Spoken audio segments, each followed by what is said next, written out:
the moon. Why does not everyone aspire to be great and do great things? Society in general seems to have quieted down and is okay with the status quo. It is as if there is no need for any more progress, so people have retired from that line of work, being progressive. I love how Brendan Burchard put it. There comes a time in the lives of those destined for greatness when we must stand before the mirror of meaning and ask, why, having been endowed with the courageous heart of a lion, do we live as mice? I am tired of living as a mouse, hiding in the shadows and surviving by scavenging for scraps. I want to be greater than the person I am as of yet, courageously striving for a better way of life. I want to be great and do great things. I may not be able to do some things because of my physical condition and, multiple sclerosis, traumatic brain injury, blah, blah, blah. But I can still do great things, such as write a book that may end up being read by an indefinite amount of people.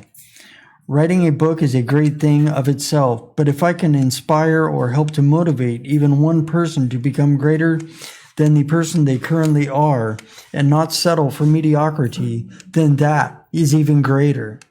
I hear the argument that we should be humble, but that we should not imply that we live as mice. Oh, I'm sorry. I hear the argument that we should be humble, but that should not imply that we live as mice. We ought to ask for and accept help when we need it along the way. Even Michelangelo had assistants helping him out while he painted the ceiling of the Sistine Chapel, which took him 4 years to complete. Just because a person reaches greatness does not mean they never need help. To be great, one must summon up the courage and motivation to step out of the very small area in which we ourselves or those around us have restricted us to. We must open ourselves up to the unlimited possibilities available to us. We can be great and be dining at the great table of life, not settling for the scraps that are left over and thrown on the ground. I, for one, have gotten tired of scraps and accepting in life less than I know I am capable of. It is time to quit being so timid like a mouse. It is time to start being bold like a lion, fully activating our capabilities and becoming great. If we were not meant to be great, why were we given the faculties within ourselves to accomplish great things, think great thoughts, feel great feelings, and just generally be great people? Let us tap into our inner potential for greatness and do great things so that we can show others that it is possible to climb up and reach your dreams. Let us show them that more is possible when we open our minds to the fact that anything is possible if one has enough discipline, drive, and determination to stay on the path that leads you to anything you can conceive of. Let us be humble to the extent that we do not start thinking that we have the capacity and capability for greatness while others do not, for we all have them. It is simply a matter of whether or not one is shown that they do have them and how to make use of them. Let us become great so that we can make use of our ability to serve others, and let us inspire greatness. There is so very much going on in the world today. It sometimes seems that everything is in hyperdrive, with an endless stream of information bombarding us every second of every day. It is a wonder that our brains do not just burn up while trying to sort out all of the different things that are always coming at us. Speed has become our goal, so that we can hurry up in order to get the things we need to get done. Speed has become our goal so that we can hurry up in order to get done the things we need to get done before the deadline or the end of the day. We are always rushing to get projects done to satisfy our boss at work. When we get done with our day, we hurry home so that we can get dinner prepared and cooked for our family, or get an outdoor project finished before the sun sets. Time itself seems to be shrinking as the world seems to be bent on stressing itself out. The amount of time is still the same. This whole idea that time is of the essence may hold true with certain things. When it comes down to it, we have a vast supply of time, so we should not hurry or rush until our health is in danger of failing. We can keep ourselves in check by asking ourselves a couple of questions. When was the last time we had so much fun we were simply overcome with happiness and felt the giddiness of a child who exhibits pure joy while running with friends on the playground at recess? When was the last time we felt so excited we nearly shook apart from trying to contain ourselves? When was the last time we shed tears after we heard or saw something that triggered an emotion?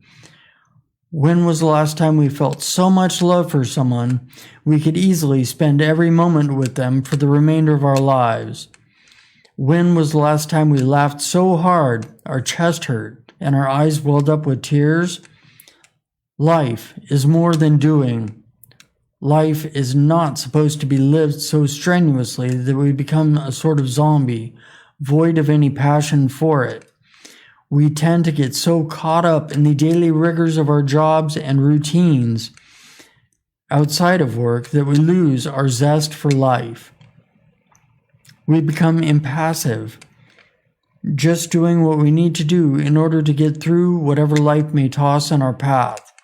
We lose our ambitions as we struggle to do what others have seemingly already mapped out for us, to live the lives they would have us live.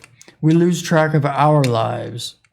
We need to slow it all down so that we can once again feel the zest for life and know that we are on track to reach our dreams.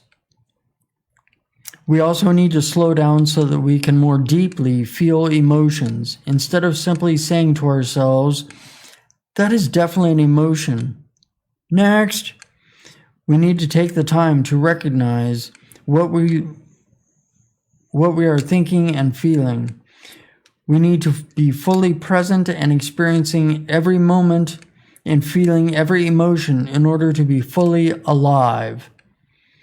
That means that sometimes we need to slow it all down and make a pit stop to regather ourselves so that we can think and feel our own thoughts and feelings instead of being caught up in the routine of our daily lives, which can get monotonous, boring, and void of feeling, as if we transformed into robots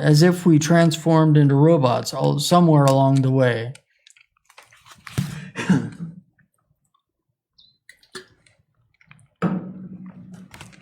Life is not just a continuous, straight line from the beginning to the end, from birth to death. I think it was Doctor Who that said it best. People assume that time is a strict progression of cause and effect, but actually, from a non-linear, non-subjective viewpoint, sorry about that. I think that it was Doctor Who that said it best. People assume that time is a strict progression of cause and effect, but actually, from a non-linear, non-subjective viewpoint, it is more like a big ball of wibbly-wobbly, timey-wimey stuff. We tend to look at our lives like a timeline from point A to point B. At least I do at times, when actually it is as if we are all in a live choose-your-own-adventure story. Every few pages, we have the ability to change the direction our story is going. Or, as I've experienced in life, circumstances and or, just stuff gets thrown our way and the direction changes. Anyway, moving on.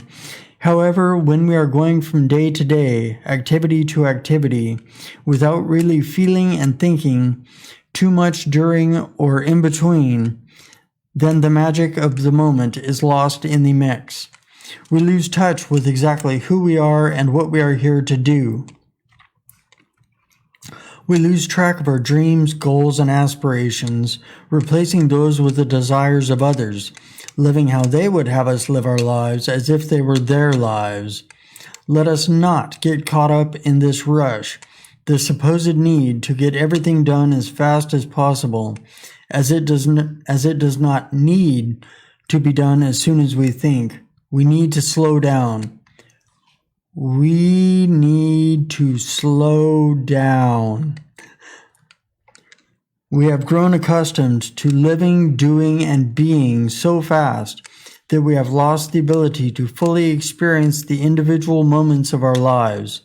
We must stop getting lost in the rush. We need to more fully experience our lives, but cannot do so at the breakneck speeds that today's world demands we be going all the time. Let us slow time. When we do this, we shall experience more of the moments of our lives, and we shall be better people when we learn to do this. Having made these declarations, we shall most certainly hear the clank of our cell doors as they open, and we shall walk out of the present life. If we have been comfortable resting in one spot for too long, we shall rise up and walk out of the pleasant life. Both of these places can be traps, if we allow them to be. In them, we are held back from rising up to our highest potential, living the lives we are capable of living, doing the things we are capable of, and being the best people that we can be. We shall move past both of these places and, being totally unrestricted, we shall charge into living the passionate life. Our dreams will no longer be put on the back burner in place of what others would have us be and do. Let us include others in our dreams as if they would care to join us. Let's see here. Let us include others in our dreams as if they would care to join us, but we shall not impede their dreams. We shall move past any doubts or fears that hold us down, as they are most likely ungrounded and or imagined in the first place. We ourselves and the world around us have imprisoned us in a small cubicle for too long. Let us move out of the small space and go for that grand hall. Let us stop whispering and let our voices be heard. Let us do that which makes us fulfilled, that which brings a smile to our faces and a joy to our hearts. Let us do that which we are passionate about. We got a few minutes.